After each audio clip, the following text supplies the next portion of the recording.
Tuna আর টুনি সংসারে একটি বাচ্চা ছিল। একদিন টুনা খাবারের খোঁজে গিয়েছিল, কিন্তু ফিরতে তার অনেক দেরি হচ্ছিল। টুনি এবং তার ছানা টুনার জন্য অপেক্ষা করতে লাগে। টুনা এখনো ফিরছে না কেন? এত দেরি করে তো কোনোদিন ফিরে না। কি জানি কি হলো। টুনি, টুনা আর আমি একসাথে খাবার খুঁজতে গিয়েছিলাম একটি বনে। ওখানে শিকারির ফাঁদ পেতে রেখেছিল, তা আমরা বুঝতে পারিনি। টুনা শিকারির ফাঁদে আটকে পড়েছে।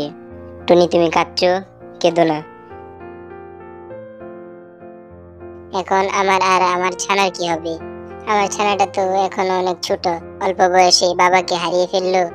কাল থেকে আমি নিজেই খাবার জোগাড় করতে বের হব, কিন্তু এই ছোট্ট ছানাটাকে রেখে খাবার খুঁজতে যেতে আমার টেনশন হয়। পরদিন থেকে টুনি নিজের খাবার আনতে যায়। মা, আমিও আজ তোমার সাথে বের হব। না, তুমি এখন অনেক ছোট, আর একটু বড় হও, তারপর তোমাকে নিয়ে যাব। না মা, আমি যাবই। একা একা বাসায় আমার ভালো লাগে না। ঠিক আছে, কাল নিয়ে যাব। পরদিন টুনি খাবারের খোঁজে টুনটুনিকে পাশের জঙ্গলে নিয়ে গেল। তারা খাবার খুঁজতে লাগলো। হঠাৎ কোথা থেকে একটি তীর এসে টুনির গায়ে লাগলো এবং টুনি মারা যায়। অসহায় টুনি ছানা একা একা বাসায় ফিরল। টুনটুন, শুনলাম তোমার মা নাকি মারা গেছে। খুব খারাপ লাগছে তার কথা শুনে। আর টুনটুন, তুমি তো এখনো নিজের খাবার নিজেই জোগাড় করতে পারো না। যদি তুমি চাও, কাল থেকে আমার বাসায় কাজ করতে পারো। তার বিনিময়ে আমি তোমাকে দুবেলা খাবার দিব। না, এখনোই কেন এসব বলছো? মেয়েটার মা মারা গেছে, কত কষ্ট তার মনে। পরে টুনটুনি কাকের বাসায় কাজ করতে যায়। তার বিনিময়ে কাক দুবেলা খাবার দেয়।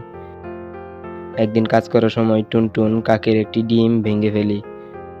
সন্ধ্যায় কাক বাসায় আসে। তুই আমার ডিম ভেঙে দিলি অলক্ষী! কি করছিস তুই? বের হয়ে যা, আমার বাসা থেকে বের হয়ে যা। আমি বুঝতে পারিনি, আমাকে মাফ করে দাও। না, এখনই তুই আমার বাসা থেকে বের হয়ে যাবি।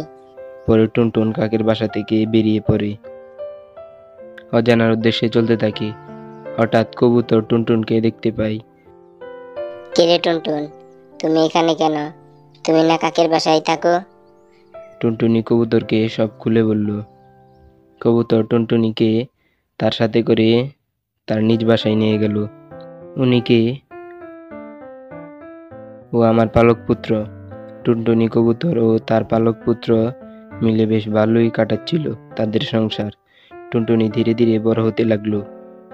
টুনটুন অনেক বড় হয়ে গেল। কবুতর টুনটুন ও তার পালক পুত্রের ধুমধাম করে বিয়ে দিয়ে দিল। বন্ধুরা, আরো মজার মজার গল্প পেতে আমাদের এই এস এ কার্টুন স্টোরি চ্যানেলটি সাবস্ক্রাইব করে পাশে থাকা বেল আইকনটি বাজিয়ে দিন। ধন্যবাদ।